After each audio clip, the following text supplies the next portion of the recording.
ਜੇ ਤੁਸੀਂ windows use ਕਰਦੇ ਹੋ ਵੀਡੀਓ ਪੂਰੀ ਦੇਖ ਲਿਓ, ਨਹੀਂ ਤਾਂ ਤੁਸੀਂ ਆਪਦਾ ਸਾਰਾ ਦਾ ਸਾਰਾ ਡੇਟਾ ਲੂਜ਼ ਕਰ ਸਕਦੇ ਹੋ। ਵਿੰਡੋਜ਼ 11 ਦਾ ਲੇਟੈਸਟ ਅਪਡੇਟ ਸੀਗਾ KB506388। ਇਹ ਅਪਡੇਟ ਕੁਝ SSDs ਨੂੰ ਪੂਰੀ ਤਰ੍ਹਾਂ ਕ੍ਰੈਸ਼ ਕਰ ਰਿਹਾ। ਮੈਂ ਤੁਹਾਨੂੰ ਅਫੈਕਟਡ SSD ਲਿਸਟ ਬਾਰੇ ਵੀ ਦੱਸਦਾ, ਪਰ ਉਸ ਤੋਂ ਪਹਿਲਾਂ ਇਸ ਅਪਡੇਟ ਦੀਆਂ ਡਿਟੇਲਸ ਐਂਡ ਪ੍ਰੀਕਾਸ਼ਨਸ ਬਾਰੇ ਆਪਾਂ ਕਰਦੇ ਹਾਂ ਗੱਲ। 12 ਅਗਸਤ ਨੂੰ ਮਾਈਕਰੋਸਾਫਟ ਨੇ ਇਹ ਵਾਲਾ ਅਪਡੇਟ KB506388 ਅਪਡੇਟ ਰਿਲੀਜ਼ ਕੀਤਾ ਸੀਗਾ।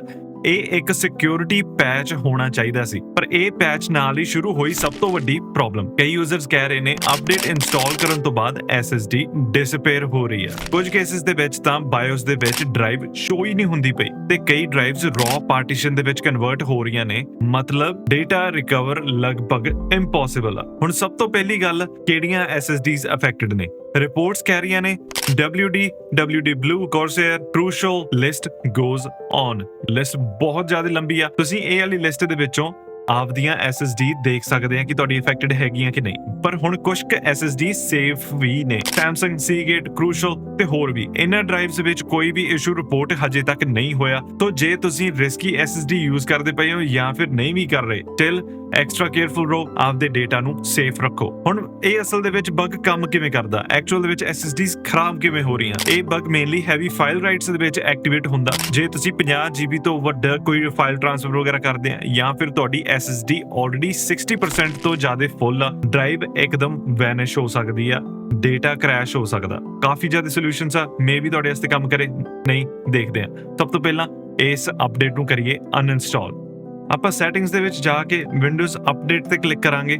ਫਿਰ ਉਸ ਤੋਂ ਬਾਅਦ ਜਿਵੇਂ ਤੁਸੀਂ ਇੱਥੇ ਦੇਖ ਹੀ ਸਕਦੇ, ਮੈਂ ਆਪਦੇ ਪੌਜ਼ ਕੀਤੇ ਹੋਏ ਆ, ਇਹਦੇ ਬਾਰੇ ਵੀ ਆਪਾਂ ਹਜੇ ਕਰਦੇ ਹਾਂ ਗੱਲ। ਵਿੰਡੋਜ਼ ਅਪਡੇਟ ਦੇ ਵਿੱਚ ਆ ਕੇ ਅਪਡੇਟ ਹਿਸਟਰੀ, ਫਿਰ ਸਕਰੋਲ ਕਰਾਂਗੇ ਅਨਇੰਸਟਾਲ ਅਪਡੇਟਸ।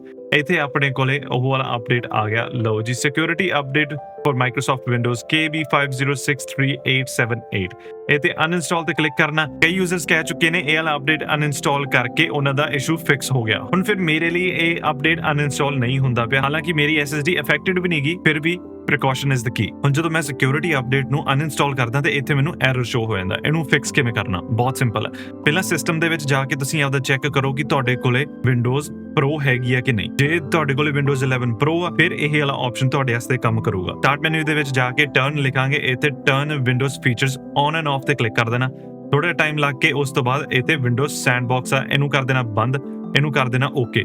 ਫਿਰ ਹੁਣ ਇਹਦੇ ਨਾਲ ਆਪਣਾ ਕੰਪਿਊਟਰ ਰੀਸਟਾਰਟ ਹੋਊਗਾ। ਸਿਰਫ ਸੈਂਡਬਾਕਸ ਨੂੰ ਬੰਦ ਕਰਨ ਦੇ ਨਾਲ ਆਪਣਾ ਹੁਣ ਇਹ ਅਪਡੇਟ ਅਨਇੰਸਟਾਲ ਹੋ ਰਿਹਾ। ਜੇ ਜ਼ਿਆਦਾ ਟਾਈਮ ਲੈ ਰਿਹਾ, ਉਹਦਾ ਫਿਰ ਮਤਲਬ ਇਹੀ ਆ ਕਿ ਤੁਹਾਡਾ ਅਪਡੇਟ ਅਨਇੰਸਟਾਲ ਹੁੰਦਾ ਪਿਆ। ਅਪਡੇਟ ਹੋ ਗਿਆ ਅਨਇੰਸਟਾਲ, ਬਸ ਹੁਣ ਰੀਸਟਾਰਟ ਕਰਨਾ ਤੇ ਕੰਮ ਸੈੱਟ ਆ। ਟੈਂਪਰੇਰੀਲੀ ਤੁਸੀਂ ਆਪਦੇ ਵਿੰਡੋਜ਼ ਅਪਡੇਟਸ ਨੂੰ ਪੌਜ਼ ਕਰ ਦਿਓ ਜਦੋਂ ਤੱਕ ਮਾਈਕਰੋਸਾਫਟ ਫਿਕਸ ਰਿਲੀਜ਼ ਨਾ ਕਰੇ। ਵਿੰਡੋਜ਼ ਅਪਡੇਟ ਦੇ ਵਿੱਚ ਆ ਜਾਾਂਗੇ, ਇੱਥੇ ਆਪਣੇ ਕੋਲੇ ਪੌਜ਼ ਅਪਡੇਟ ਦਾ ਆਪਸ਼ਨ ਆ ਜਾਂਦਾ। ਇੱਥੇ ਆਪਾਂ ਕਲਿੱਕ ਕਰਕੇ ਇਹਨੂੰ ਜਿੰਨਾ ਮਰਜ਼ੀ ਐਕਸਟੈਂਡ ਕਰ ਸਕਦੇ ਆ। ਮੈਂ ਰეკਮੈਂਡ ਕਰਦਾ ਘੱਟੋ ਘੱਟ ਤੁਸੀਂ 4-5 ਹਫ਼ਤਿਆਂ ਵਾਸਤੇ ਤੁਸੀਂ ਆਪਦੇ ਅਪਡੇਟਸ ਨੂੰ ਪੌਜ਼ ਕਰ ਦਿਓ, ਜਿੰਨੀ ਦੇਰ ਤੱਕ। ਹੁਣ ਇਦਾਂ ਹੁੰਦਾ, ਪਹਿਲਾਂ ਉਹ ਪ੍ਰੀਵਿਊ ਲਾਂਚ ਕਰਨਗੇ ਅਪਡੇਟ ਦਾ, ਪ੍ਰੀਵਿਊ ਤੋਂ ਬਾਅਦ 2-3 ਵੀਕ ਬਾਅਦ ਉਹਨਾਂ ਨੇ ਪ੍ਰੋਪਰ ਅਪਡੇਟ ਲਾਂਚ ਕਰਨਾ। ਹੁਣ ਇੱਥੇ ਜਿਹੜਾ ਆਪਣੇ ਕੋਲੇ ਲਿਖਿਆ get the latest updates as soon as ਦੇ ਅਵੇਲੇਬਲ, ਇਹਨੂੰ ਆਫ ਰੱਖਿਓ। ਤੀਜਾ ਆਪਸ਼ਨ ਬੈਕਅਪ ਯੋਰ ਡੇਟਾ। ਮੈਨੂੰ ਪਤਾ ਕਿ ਆਪਣੇ ਦੇਸੀ ਬੰਦੇ ਨਹੀਂ ਕਰਕੇ ਰਾਜੀ, ਪਰ ਹਰ ਇੱਕ ਇੰਪੋਰਟੈਂਟ ਫਾਈਲ ਦਾ ਬੈਕਅਪ ਬਣਾਓ।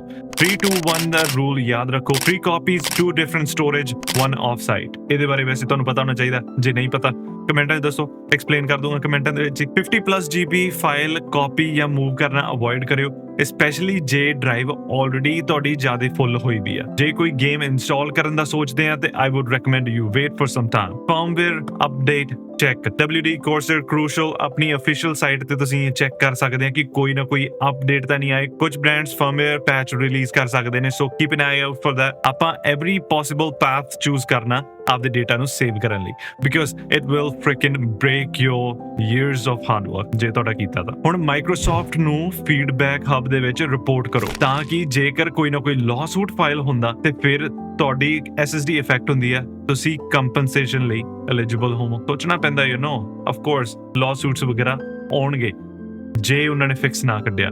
ਹੁਣ what is Microsoft actually doing? Microsoft ਨੇ ਕਨਫਰਮ ਕਰਤਾ ਕਿ ਹਾਂ ਉਹਨਾਂ ਨੂੰ ਇਸ਼ੂ ਬਾਰੇ ਪਤਾ, ਬਟ ਕਰੰਟਲੀ ਉਹ ਮੈਨੂਫੈਕਚਰਰਸ ਦੇ ਨਾਲ ਗੱਲ ਕਰਦੇ ਪਏ ਆ। ਇਨਵੈਸਟੀਗੇਸ਼ਨਸ ਵਗੈਰਾ ਉਹਨਾਂ ਦੀਆਂ ਚੱਲ ਰਹੀਆਂ ਕਿ ਕਿਸ ਤਰੀਕੇ ਨਾਲ ਉਹ ਇਸ ਬਗ ਨੂੰ ਫਿਕਸ ਕਰ ਸਕਦੇ ਆ। ਫਿਲਹਾਲ ਉਹਨਾਂ ਨੂੰ ਬਿਲਕੁਲ ਵੀ ਨਹੀਂ ਲੱਭਿਆ। ਇੱਕ ਰੋਲ ਬੈਕ ਜਾਂ ਪੈਚਡ ਅਪਡੇਟ ਜਲਦੀ ਹੀ ਆਉਣਾ ਚਾਹੀਦਾ। Let's hope for the best. तो ਜੇ ਤੁਸੀਂ KB506387 ਇੰਸਟਾਲ ਕੀਤਾ ਹੋਇਆ ਤੁਰੰਤ ਇੰਸਟਾਲ ਕਰ ਦਿਓ, ਅਪਡੇਟਸ ਪੌਜ਼ ਕਰ ਲਓ ਤੇ ਬੈਕਅਪ ਜ਼ਰੂਰ ਬਣਾਇਓ। 3 2 1 ਰੂਲ ਯਾਦ ਰੱਖਿਓ। ਮੈਂ ਤੁਹਾਨੂੰ ਅਪਡੇਟ ਕਰਦਾ ਰਹੂੰਗਾ ਜਦੋਂ ਵੀ ਮਾਈਕਰੋਸਾਫਟ ਫਿਕਸ ਰਿਲੀਜ਼ ਕਰਦਾ। ਹੁਣ ਮੈਨੂੰ ਕਮੈਂਟਾਂ ਦੇ ਵਿੱਚ ਦੱਸਿਓ ਤੁਹਾਡੀ SSD ਇਫੈਕਟ ਹੋਈ ਹੈ ਕਿ ਨਹੀਂ ਇਸ ਅਪਡੇਟ ਕਰਕੇ। ਵਿੰਡੋਜ਼ ਐਂਡ ਟੈਕ ਅਪਡੇਟਸ ਵਾਸਤੇ ਆਪਣੇ ਚੈਨਲ ਨੂੰ ਕਰ ਲਓ ਸਬਸਕ੍ਰਾਈਬ ਤੇ ਫਿਰ ਆਪਾਂ ਮਿਲਦੇ ਹਾਂ ਅਗਲੀ ਵੀਡੀਓ ਦੇ ਵਿੱਚ। ਚੰਗਾ ਫਿਰ, ਸਤਿ ਸ਼੍ਰੀ ਅਕਾਲ, ਰੱਬ ਰੱਖਾ।